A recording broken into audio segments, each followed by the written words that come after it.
Inicialmente, eu quero agradecer ao Clube de Engenharia, ao Brasil Amanhã, pela oportunidade, pelo convite que me fizeram para travar aqui uma conversa com vocês a respeito da internet, das plataformas da internet. Eu sou Marcos Dantas, eu sou professor titular da Escola de Comunicação da UFRJ, eu sou doutor em Engenharia de Produção pela COP UFRJ, sou professor e pesquisador em 2 programas de pós-graduação, o programa de Comunicação e Cultura da Escola de Comunicação e o programa de Ciência da Informação, também da Escola de Comunicação, em convênio com o IBICT, do Ministério de Ciência e Tecnologia. E sou membro, representando a comunidade, sou um dos 3 representantes da comunidade científico-técnica no Comitê Gestor da Internet no Brasil, que é o órgão multissetorial que administra e traça políticas para a internet brasileira. Eu vou falar sobre um tema que é realmente um tema do século XXI. É um tema que não existia no século XX. Para algumas pessoas, e eu sou, de certa forma, privilegiado, né, começamos a acompanhar essa questão ainda no século XX, mas eu posso observar que até hoje, apesar de nós já estarmos há 2 décadas do século XXI, tem um conjunto amplo de questões aí que ainda não foram apropriadas pela sociedade, especialmente pelo mundo político, pelas lideranças políticas e culturais. E essa questão, esse ponto, é o que se refere às tecnologias digitais e, particularmente, a esse fenômeno chamado internet. A pandemia chamou a atenção de muita gente para a internet. Embora essa altura do campeonato 60 ou 70 milhões de brasileiros façam uso cotidiano, da hora que acordam à hora que vão dormir, da internet, principalmente nos seus celulares, smartphones, né, através do Facebook, do WhatsApp, do Google, do YouTube, né, Netflix, tudo isso é internet. Né? Mas existe muito pouca reflexão do que isso representa, e eu insisto, sobretudo no mundo político e no mundo cultural geral. Né? Porque do mundo acadêmico já existe alguma reflexão, inclusive alguma reflexão crítica. Já existe uma literatura acadêmica que vem tentando entender esse processo do ponto de vista político, também do ponto de vista econômico, do ponto de vista das subjetividades. E para não falar de autores estrangeiros, né, que a gente faz muita referência ao autor estrangeiro, não, aqui no Brasil, né, pessoas assim como o professor Sérgio Amadeu, a professora Fernanda Bruno, o professor Rafael Evangelista, o professor Rafael Groman, para citar alguns, eu passaria o resto do tempo citando muitos, né, o Henrique Antum, né, são pessoas que temos feito boas reflexões sobre as relações econômicas, políticas, subjetivas, culturais, né? E reflexões, quando eu estou querendo falar, é do mundo crítico, porque reflexões apologéticas tem muitas também, né? Mas que procuram chamar a atenção para certos aspectos importantes dessa nova realidade, e que é uma realidade que emerge no século XXI, embora suas raízes estejam no passado, estejam lá no século XX. Eu costumo fazer uma certa comparação com a realidade do rádio, da radiodifusão, quando também emergiu no século XX. Até a década de 20 do século XX, o rádio era uma diversão. Tá? E havia milhões de pessoas, sobretudo, claro, nessa hora é sempre o jovem que tá na vanguarda, né, que se divertiam emitindo e recebendo conteúdo de rádio, de uma forma meio anárquica, meio, né, notícias, música, falavam, né, pessoas conversavam pelo rádio. E aí o capital viu que aquela prática social em cima daquela tecnologia então nascente tinha um enorme potencial econômico, e também os poderes políticos viram que tinha um enorme potencial político transformador. E o que acontece nos principais países do mundo, nessa época o Brasil estava na periferia da periferia, nessa época a África era tudo dominada por países, potências colonizadoras, né? Mas nos principais países do mundo, como Inglaterra, França, Alemanha, Estados Unidos, alguns outros, né? Japão, né? As frequências de rádio foram monopolizadas pelo Estado, e nos Estados Unidos, o Estado, através de uma agência que existe até hoje, chamada Comissão Federal de Comunicações, mais conhecida pela sigla em inglês FCC, né?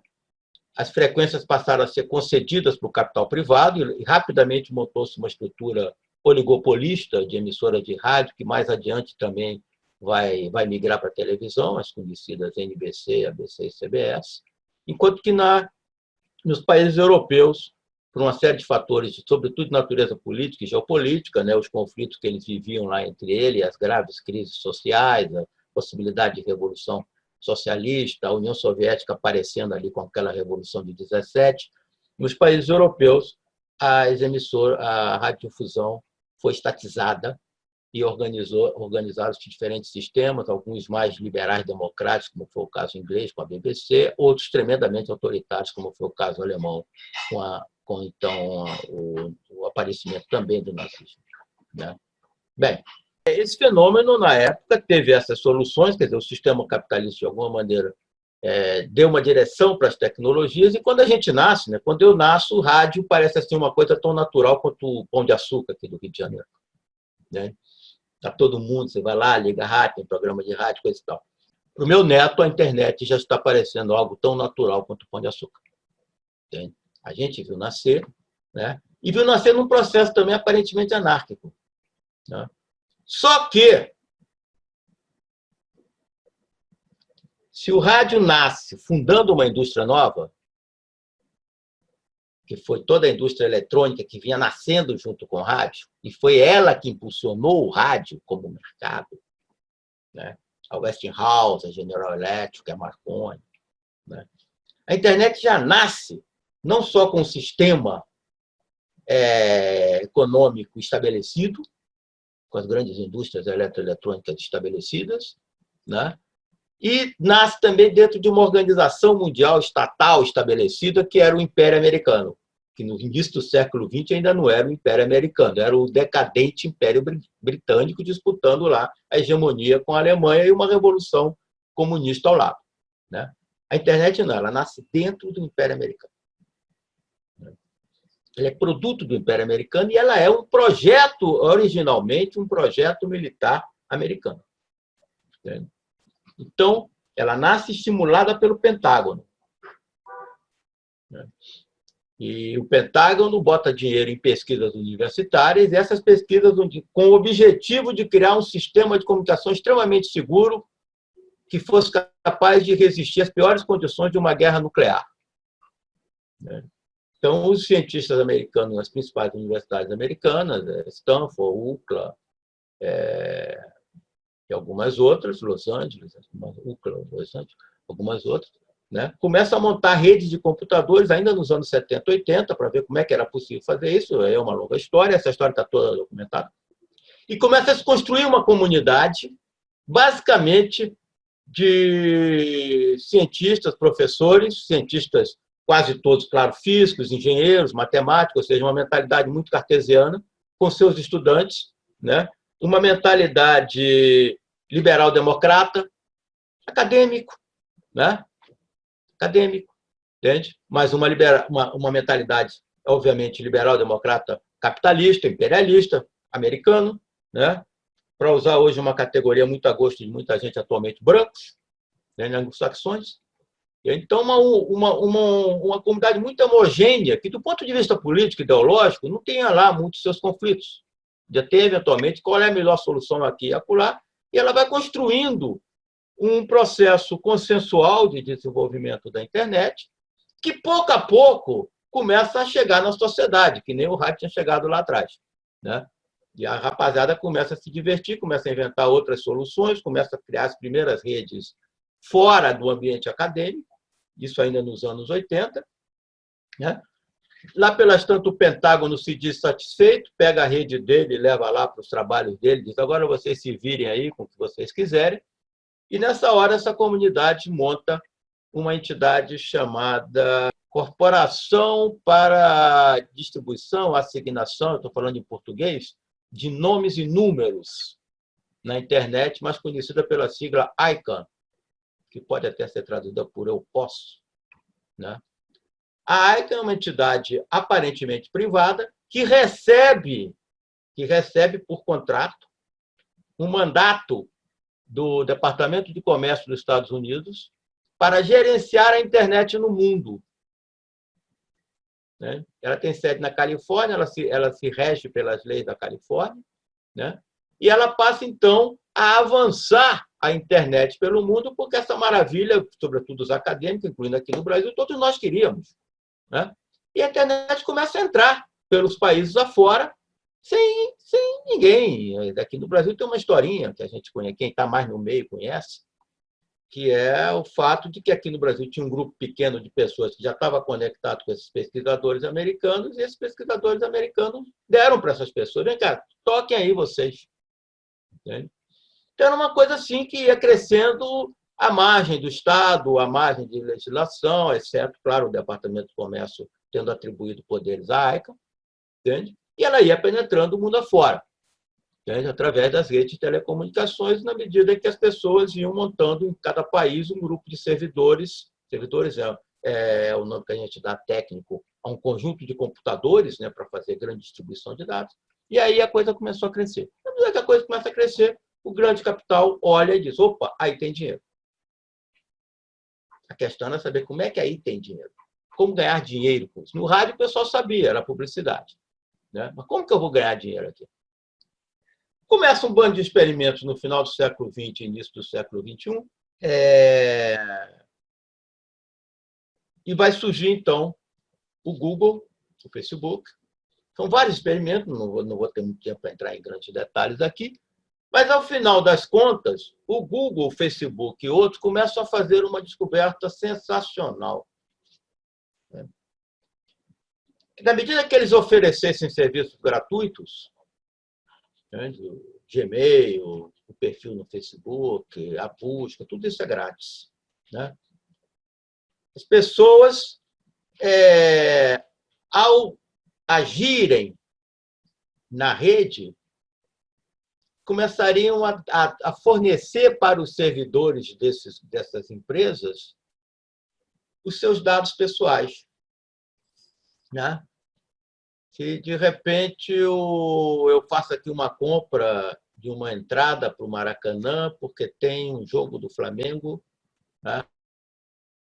Aí já fica registrado: esse cara gosta de futebol, esse cara provavelmente torce pelo Flamengo, quem sabe ele não vai querer comprar uma camisa. Né? Aí, bem, já que ele gosta de futebol, por que eu não vou oferecer também o jogo de quarta-feira? Né? Então, você começa a ter o seu perfil pessoal. A estrutura pessoal aí das plataformas está vendo que eu devo gostar de livros, né? Então, começa a deixar o seu perfil pessoal, né, e a formar uma grande ideia sobre quem você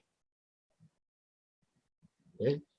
E aí o anunciante tem um enorme interesse nisso, porque quando o anunciante anuncia na televisão, aquela mensagem vai para 30, 40, 50, 60 milhões de pessoas. E, através de métodos probabilísticos, estatísticos, né, o anunciante sabe, via Ibope e outras empresas especializadas, o perfil médio dessas pessoas. Nesse horário aqui tem mais gente com tal idade, tem mais gente com tal nível de renda, né? Se está assistindo esse programa, deve ter um certo gosto para isso ou para aquilo, né? Mas é diferente na internet, quando eu mando a mensagem praticamente individuada. o retorno do investimento é muito maior. O retorno do investimento é muito maior. E aí você tem um processo de leilões, né, em que os anunciantes disputam mandar mensagem para você através de um terminal de computador, através de um terminal de smartphone, que não cabe tudo, então ele tem que disputar o espaço ali. Entende? E, com isso, essas empresas começaram a ganhar muito dinheiro. E quem banca essas empresas é o capital financeiro. Se você olhar a estrutura financeira delas, grandes grupos financeiros especializados, é o Fidelity, é o Price Hall, é o Vanguard, né, e vários outros que são os que controlam as estruturas financeiras associadas aos grandes nomes que a gente conhece. Bem, essa é a lógica econômica que faz com que hoje um Google, por exemplo, no ano passado, tenha tido um lucro de quase 35 bilhões de dólares, lucro. No Facebook tenha tido um lucro de 18 bilhões de dólares, né? E vendendo o quê? Vendendo os seus dados. Vendendo os seus dados. Esse modelo cresceu, como eu falei, nesse ambiente do final do século XX e início do século XXI, que foi o auge do ambiente liberal, um ambiente em que a grande ideologia dominante era a desmontagem do Estado, em que o Brasil abriu mão e privatizou suas estruturas de telecomunicações, entre outras. Então, dentro dessa lógica liberal, dessa ideologia liberal, o Estado americano entrega para a ICANN essa gestão mundial da internet e os demais estados também deixam isso correr. Você precisa de um alvará da prefeitura para abrir um botequim na esquina. Mas você não precisa de um alvará de ninguém para o Google estar no meu computador. Entende? Você precisa de uma outorga do Estado para a Globo fazer a sua programação chegar nas suas casas, você precisa de uma outorga do Estado para ter uma operadora de telecomunicações ou para ter um fornecedor de energia elétrica. Agora, essas empresas entraram sem regulação nenhuma, mas nenhuma, em todo o mundo, exceto num país, a China. Os chineses não foram bobos, eles perceberam a dimensão geopolítica dessa história e disseram, aqui não. Aqui não. E, ao dizer que não, eles bloquearam a entrada, tecnologicamente, essa história. Não, porque a internet não é controlada. Não. Os chineses mostram que ela é totalmente controlada. Aliás, o Trump acabou de mostrar, quando ele disse que o TikTok vai ter que sair dos Estados Unidos. Tá? Então, perfeitamente... O Facebook quis lançar um serviço lá na Índia e o governo indiano disse, aqui não. Então, é possível controlar. Só que ela entrou totalmente controlada e hoje tem um debate mundial, porque como hoje esses fatores todos já começam a ser conhecidos, né? Então tem um debate mundial, sobretudo na Europa, que começou a regular, por exemplo, os dados. Né? Os europeus criaram uma lei geral de proteção de dados, que agora o Brasil copiou, que, na verdade, tenta criar uma regra de relação entre o usuário e essas grandes plataformas. Tenta criar uma relação entre... Ou seja, não proíbe o negócio de dados, mas, pelo menos, diz que o usuário pode saber o que estão fazendo com seus dados. Isso não é isso. É uma mera legitimação do negócio e uma certa capacidade que o usuário passa a ter, se quiser, de saber o que estão fazendo com os meus dados. A grande maioria não lê nada, não olha nada, não vê contrato, não vê bula de remédio, né? Então não vai ter muita diferença isso, mas os europeus criaram já uma regulação sobre os dados, mas se discute realmente uma tremenda regulação. E eu acho que, a minha posição pessoal, é que, ao longo do século XX, essa regulação vai avançar. Vai avançar por quê? Porque hoje essas plataformas se tornaram um extraordinário poder político e econômico. E já se criou até uma expressão capitalismo de vigilância, divulgada por uma professora de Harvard, né, a Sojana Zuboff, né, que exatamente mostra o poder que essas empresas assumiram no mundo, porque elas têm informação sobre o mundo. No momento que nos servidores dela, tratado pelos algoritmos dela, você conhece saber a média dos gostos, os desejos, as vontades, você é capaz de dizer, olha, o mundo está indo nessa direção, está indo naquela direção.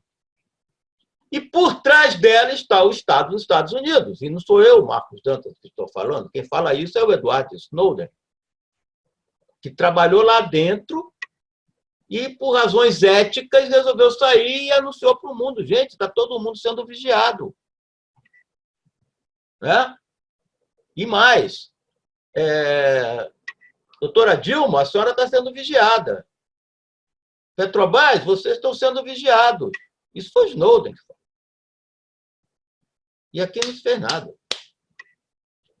E eu não tenho dúvida nenhuma de afirmar em público, porque eu sei que eu estou falando em público, que a Lava Jato tem a ver com essa espionagem.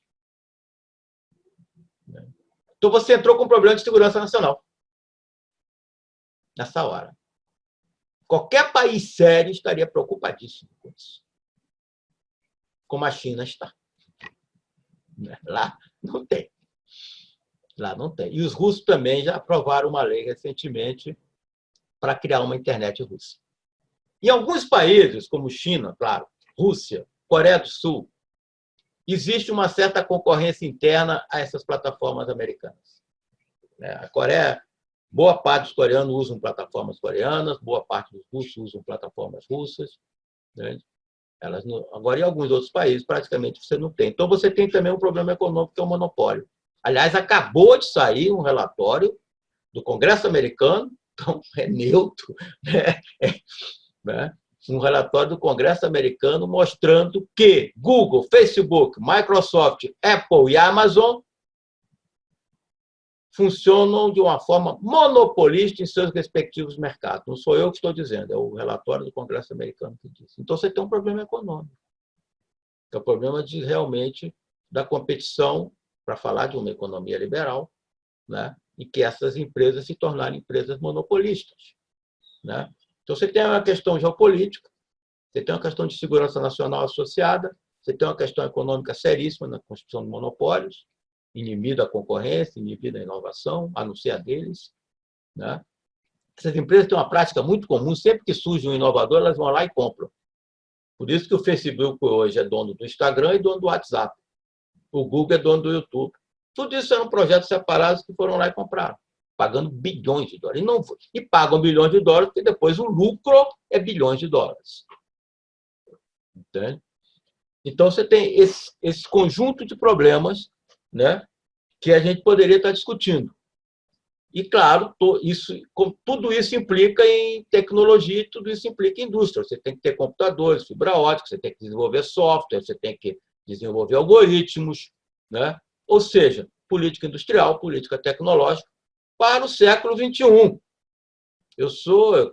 Quando eu, Marcos, era criança, a grande debate no Brasil era a criação da Petrobras, que agora estão destruindo. Mas esse era o grande debate do Brasil quando eu era criança. Mas, sim, naquela época, o grande debate realmente era o desenvolvimento industrial, era siderurgia, era petróleo, era indústria automobilística. Hoje, não. Se a gente quer falar de Brasil, de futuro, de Brasil de amanhã, a gente tem que falar dessas indústrias. E a internet seria um grande vetor de um desenvolvimento industrial brasileiro, de um novo padrão de desenvolvimento, um novo padrão de acumulação.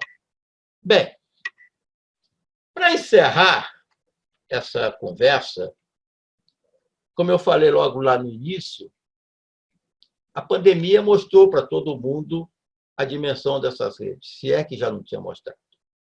Né? E um dos problemas que a gente viu foi o problema da educação. Porque, súbito, estávamos todos nós preparados para chegar em março e voltarmos às nossas aulas presenciais, nossas salas com 40, 50 alunos, as professoras lá e professores lá no fundamental com as suas crianças, seus jovens lá no curso médio, e, de repente, ficamos sem poder dar nossas aulas, sem poder ter o contato com os nossos alunos. Né? E é um problema sério, porque uma aula remota é outro estilo, se eu falo como professor, é outro estilo, E para boa parte da população, sobretudo da população pobre que frequenta a escola fundamental, a escola média, ou mesmo o curso superior, falta meios. Falta conexão de qualidade e falta, muitas vezes, um simples terminal. Sem falar do próprio ambiente doméstico. Não é todo mundo que tem um ambiente como esse aqui. É claro que não. A grande maioria não tem. Até o ambiente doméstico é ruim. É barulho, é todo mundo na casa, né? Aquela coisa. Entende? Então, surgiu um problema sério em relação a isso. Que a gente não estava preparado. A gente poderia estar exatamente discutindo como resolver esse problema. Um deles, o mais elementar, era banda larga de graça para todo mundo. Esse era o mais elementar. Né? Mas tem outros que é mais difícil, né? A banda larga de graça vai resolver.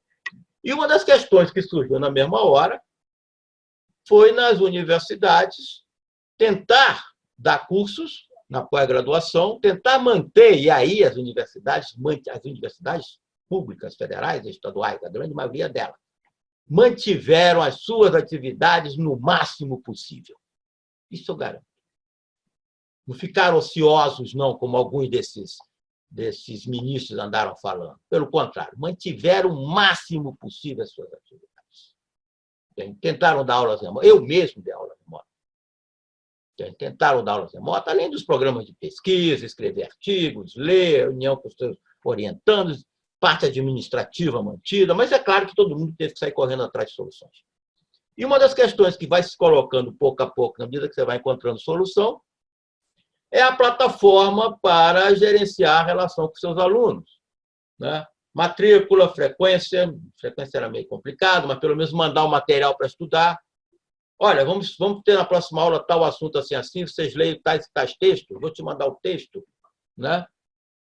E nessa hora a gente foi presenteado, né? Nós fomos presenteados com salas de aulas remotas, prontinhas para serem usadas pelo Google, pela Microsoft, pelo Zoom.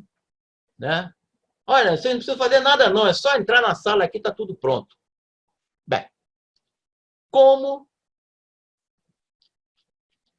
Pô, de graça? Você não está ganhando dinheiro com isso? É claro que está. O dinheiro é o dado. Não é de graça. Eu estou pagando com os dados. E aí eu estou pagando com os dados das nossas crianças, da nossa juventude. Né? O que hoje um garoto de 17, 18 anos está pensando? Já está lá no servidor do Google, da Microsoft, lá nos Estados Unidos, em qualquer outro lugar do mundo. Já posso começar a traçar um perfil da sociedade brasileira daqui a 20 anos. É fantástico.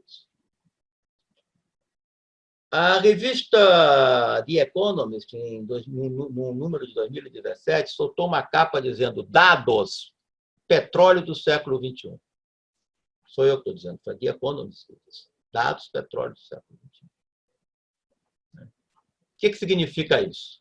Primeiro, petróleo no século XX era grande riqueza. E as grandes empresas do mundo, as que mais faturavam, as que estavam na ponta das listas das 100 mais, das 50 mais, das 10 mais, era Shell, Exxon, né? E outras correlatas como indústria automobilística.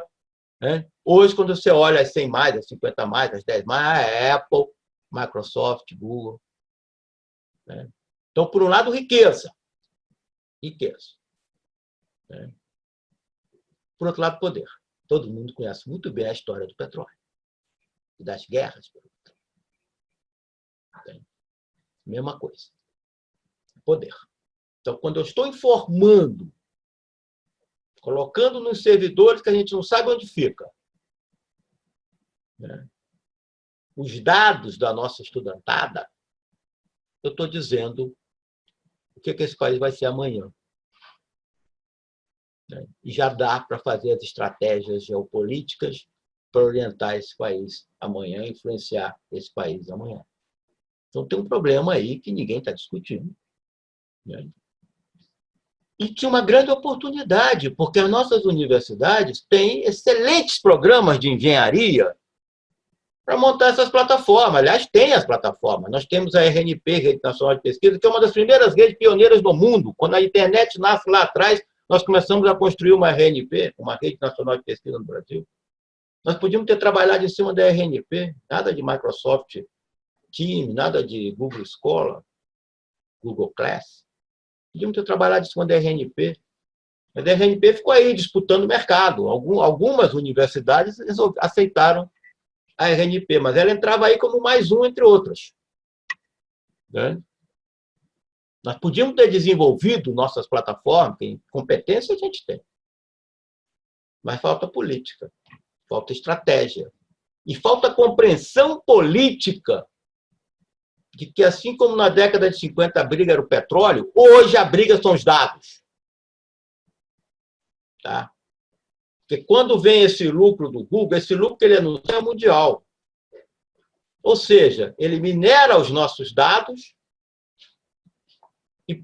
e bota o lucro lá fora. Assim como no passado, ou até no presente, continua minerando petróleo, ferro, ouro, nióbio. Né? Mas agora são 100 milhões, só para falar de Brasil, são 100 milhões de brasileiros sendo minerados e gerando essa riqueza para fora do país. E que a gente não consegue calcular, não consegue computar, ela sai, ela é invisível. Tá? Ela é invisível. Há 50 anos atrás, eu vou ver se eu consigo concluir, mas aí eu volto atrás para a gente ir lá para frente. Mas na década de 80, né, quando essas redes estavam começando a nascer, e algumas grandes corporações, como o banco, como a IBM, por exemplo, que era uma grande empresa, ainda é de computação, estavam começando a montar redes mundiais de computadores internas, né, a IBM precisou de um canal da Embratel, na época havia um monopólio do Estado, e ela queria um canal da Embratel para fazer uma comunicação internacional. E aí a Embratel perguntou, como é que você vai usar isso? E ela informou.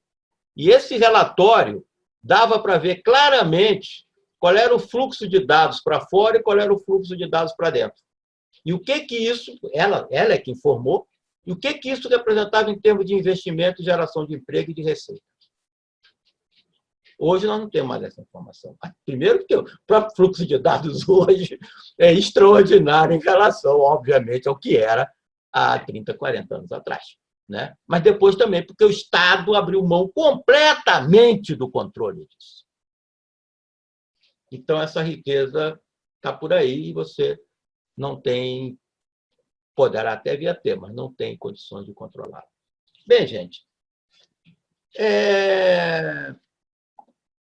pensar o Brasil de amanhã, eu acho que temos que começar a pensar essa questão das redes, essa questão da internet, mas, sobretudo, deixar claro que as plataformas estão sobre a internet. A internet é um sistema técnico, né? É uma infraestrutura técnica, entende? E, em cima dessa infraestrutura técnica, estabeleceram grandes redes de negócios, que são as plataformas tipo Google, Facebook. Hoje, e aí a grande maioria das pessoas pega um celular, né, e não entra na internet, entra no Facebook, entra no Google. Entende? Então, a discussão é muito mais focada nas plataformas, e como regulá-las, controlá-las, né, do ponto de vista econômico, geopolítico e do ponto de vista até político mesmo, a questão aí da desinformação, das notícias falsas. Por que existe essa desinformação e notícias falsas? Por que elas ganham tal dimensão? Primeiro, isso sempre existiu. Né? Eu lembro que no passado, aqui no Rio de Janeiro, nós tínhamos um jornal chamado Dia, que o pessoal até brincava, espreme, sai sangue, que tinha umas manchetes, né, absolutamente malucas. Né? De repente tinha lá uma manchete, cachorro fez mal à moça. Essa é clássica, essa é histórica. Né? Aí você ia abrir a notícia, uma menina tinha comido um cachorro-quente e passou mal. Né? Aquela outra famosa manchete, violada no auditório, era a famosa história que o Sérgio Ricardo se irritou com uma plateia que estava vaiando dele e jogou o violão na plateia. Entende? Então, isso na imprensa, a famosa imprensa marrom, isso sempre existe. Entende? Agora, os mecanismos... Agora, havia uma responsabilização, muitas vezes, poderia haver. Você sabia quem estava fazendo, era o Dia, era o jornal, era o editor. Né? Os mecanismos de difusão disso é que se tornaram novos, porque como as empresas, como essas plataformas ganham dinheiro com dados, elas ganham dinheiro exatamente com aquilo que gera mais repercussão. É preciso prestar atenção a isso. Então, elas fazem questão que aquilo que gere mais repercussão gere ainda mais repercussão. E aí o algoritmo começa a empurrar para cima de você tudo quanto é de fake news. Entende? Junto com isso vai publicidade, vai tudo mais. Entende? Então, elas começam a virar plataformas de ódio, de discriminação, de pregação de violência, de obscurantismo, terraplanismo, essas coisas todas. Então, tem mais esse problema também. É um grande conjunto de problemas que nos demanda começar a pensar como regular as plataformas.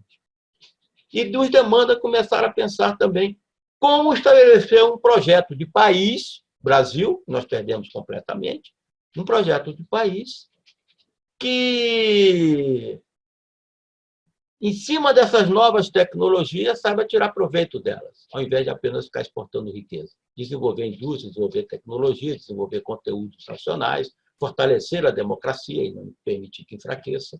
São questões todas que estão postas aí para o debate e que, infelizmente, salvo um grupo pequeno de militantes, hoje em dia existem, sem dúvida alguma, mas que eu acho muito centrados na questão política da liberdade de expressão e que não tem ainda uma visão mais abrangente da questão econômica, da questão geopolítica, mas salvo esse grupo que está aí, que é importante, que faz esse debate, entende? Esse debate precisa ser apropriado por amplos outros setores da sociedade, e por isso eu felicito o Clube de Engenharia, felicito o Brasil Amanhã pela oportunidade e agradeço a oportunidade que me deram para essas palavras.